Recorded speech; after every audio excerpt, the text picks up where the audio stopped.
kag sa numero 1 sa mga balita subong adlaw.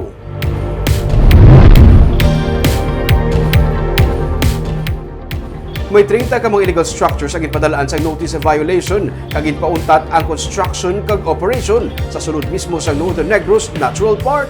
May report si Nico Delfin.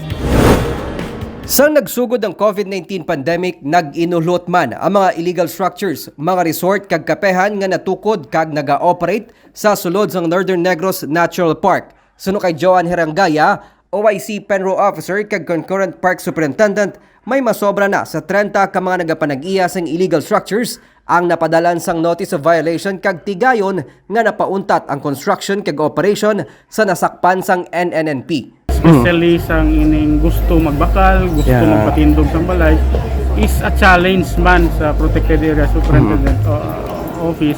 That is why nga every time nga may ara gani isang magpapatindog nga wala sang legal nga documents, automatic na ga-issue na dayon notice of violation kag stoppage order.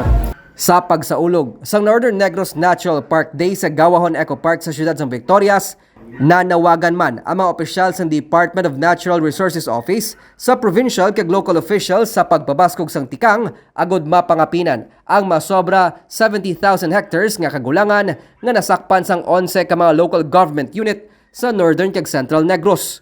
Si 3rd District Congressman Francisco Benitez nagalaom nga sa bulig sang Protected Areas Management Board mahimo nga mapalapad pa ang nasakpan sang NNNP kundi napahamtang ang 3 ka mga watershed area sang probinsya. Kag kung pwede pagid gani di padugangan no ang ato na forest cover because it has impacts on our environmental crisis, sa ato na climate change, sa ato na watershed.